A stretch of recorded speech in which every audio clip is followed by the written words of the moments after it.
Stories in today's video. 1. Update. I, 24F, am at the end of my rope with my wife, 27F. 2. Update to I'm unhappy with how my 24F boyfriend, 26M, treats me, but he won't listen to me for long enough for me to get my point across. 3. Update. How do I, 26F, talk to my 21M about needing him to keep my room tidy when he's staying over? Hello, everyone. I wrote here 2 months ago about my relationship with my she was a hoarder and had a litany of other issues that were above my pay grade. I asked Reddit if I should leave by July 1st, and it was unanimous that I absolutely should. I didn't leave July 1st. I left the night of June 30th. The cleaning didn't get done, surprising literally no one. We were driving to our apartment and I told her that I was really crestfallen about July 1st. Why? Is that a bad date for you or something? I was furious, but kept it to myself. I told her how I felt, and I reminded her of my deadline. I told her that I was moving out and that I was done. She cried and cried and cried, and begged for a week to clean the apartment to show that she was committed to this marriage. I said that she was free to do it, but I wasn't going to sleep there during that, and I moved in with my friend. We agreed to re*SSESS the condition of the apartment Sunday morning. She told me how spiritually edifying it was to clean. I was really optimistic for a bit. Wednesday comes and my Phil calls me, frantic. He's like a dad to me. He tells me that my wife emailed him, which she never talks to him unless she has to, and I asked why. He told me that she begged him to tell me to come back home. He remarked that it was bizarre, but I was incensed. No, Phil, it's not bizarre, it's shish *TTY. She's trying to leverage you though our relationship to get me back. Saturday comes and she sends me a message on Facebook saying, you know, it doesn't look as good as I wanted it to physically, but I feel like I've made a lot of progress emotionally and isn't that what matters? I told her that such progress would have been appreciated 2 years ago, but I had to walk, I couldn't do it anymore. She spent money online with our card without informing me on Yarn and we had a disagreement about it. I told her that I wanted the bank account closed, but she couldn't bear to see me in person. I redirected my checks to a new account instead. It had been weeks and I finally went back to get my things and it got a lot worse. There was a water leak in the carpet, the litter boxes weren't taken care of since I took care of them the day I left, and she managed to move the microwave into her bedroom. The latter was particularly surprising because she refused to move anything heavier than 10 pounds because of a cited rotator cuff injury for years and yet got a 40 pounds microwave into her room. I reported the conditions to my mill, who co-signed the lease with us. She called me back to bemoan, what am I going to do about my daughter? You don't understand how hard it is to have to think about how to take care of her. I snapped at Mill about her nonsense. She asked me what she should do about my ex-wife, feeding her histrionic personality. I told her that I had no idea, but she signed papers 27 years ago that made it her responsibility and not mine. I'm happily living with my friend. Her and I are currently figuring out what we are, but we're being supportive of each other and making each other lives easier. We both just celebrated birthdays, happy quarter century, and that was perfect. I've been told that my ex-wife has had a much more rigid and stoic affect since I left. Mill told me that she didn't even say she missed me. It'd be nice if she came back. I heard from Phil that they're mad that the car I have is in my name. It was given to me as a graduation present, and was an old family car. I start my new job tomorrow. I've been getting ready all last week and I am so nervous but so excited. I'm really glad I left. TLDR, my wife begged me for her last second chance, still didn't do anything. Tried to get her dad to bend my arm to come back. She wrecked the apartment even more since I left, so I notified Mill. Mill is more concerned about herself than her daughter. I'm happy with my friend and I start my big girl job tomorrow, and thank God.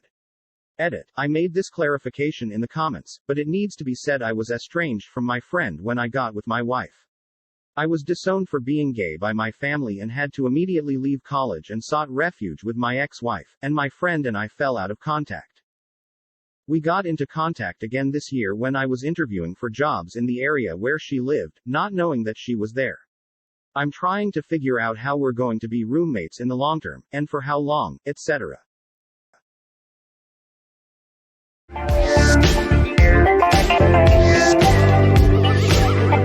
Here is is the original post. TLDR. Confronted my boyfriend about how he treats me after asking for advice on Reddit.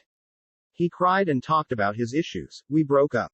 I'm much better for it. Firstly, thank you to everyone who commented on my original post.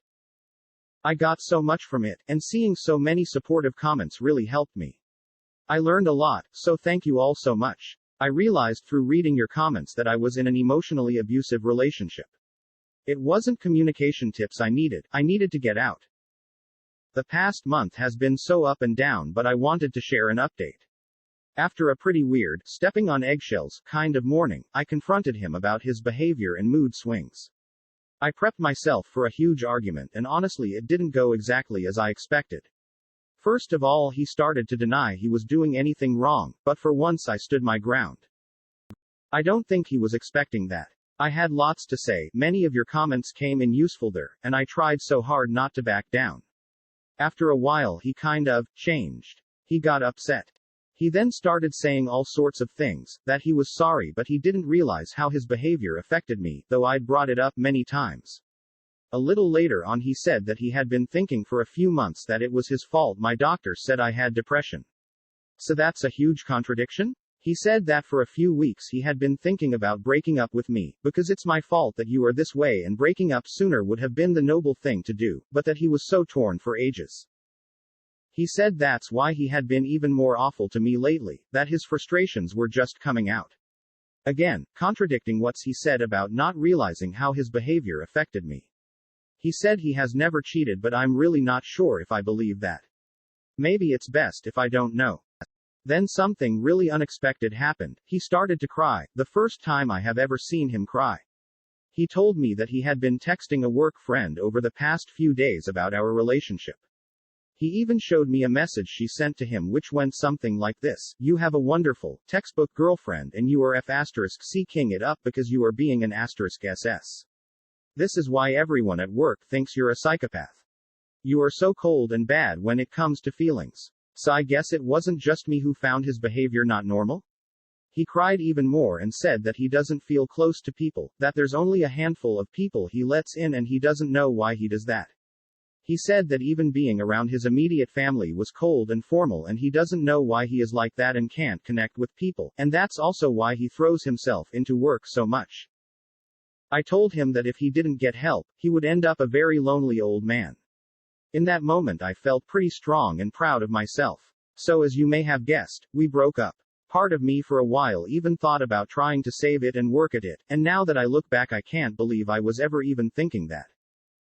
He kept saying, "I just don't know what to do for the best, should we break up or not?" But doing so was absolutely the right thing. I've since had many friends coming forward saying they didn't trust him, something was off, etc. Regarding the girl I talked about, his ex who he cheated on his other ex with, I could see on her brother's Instagram a video of my ex smirking at his phone and the caption was, "He's thinking about my sister winking face," to which he replied with another winky face. So, what does that say? But I'm not looking Instagram at this stuff anymore. On the day we broke up he packed some bags and left. He told me to stay with a friend. It turns out that that friend was his ex's brother, and he's been living there for a month. I will be moving into a new place in 2 weeks, and even though he has gone to stay with his friend he is still paying his share of the rent. He just swings by to pick up some stuff every now and then when I'm at work. I haven't actually seen him. For the past few months I've been feeling really low, with barely any energy. I'm picking myself back up again, and though it's a slow process, I'm coming back into myself. I'm determined that I'm not going to let anyone make me feel like that again. I'm not sure if I needed to write all of that and if you guys needed all of those details, but writing this was quite cathartic.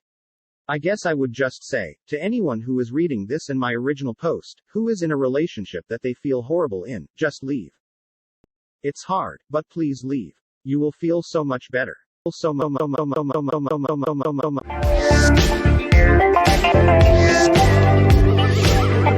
Original post. I thought I would update on what's happened since my post 1 year ago. Shortly after, I chose an appropriate time to talk to R about the situation. I explained how it makes me anxious to come back home to a messy place and would rather keep it tidy as I go, especially if it's when leaving the house and I'm not late for any commitments. I also brought up that I thought it would be good for him to live by himself before we could consider living together. I explained that I used to be very messy when I first moved out of my parents' house, but with time learned the value of a tidy and clean space in which to feel relaxed. He thought about it and a while after said he thought I was right and he would like to have a go at living by himself, saying he was very excited even thinking about it. In the days after the talk his attitude changed completely too. At times I would leave for work and he would stay at my house to do some other chores or come and pick me up earlier and take the bins out. He started spending more time at my house after this and we became much closer in the following months. In September R started a new job and for logistical reasons we could not spend the night together unless we were both on a day off the following day. He works Monday to Friday and I work 4 shifts on 4 off. We would go a whole week without seeing each other for more than an hour or two, which was really abnormal for us. We started to make a big effort to meet up at any spare 15 minutes between our jobs and other commitments.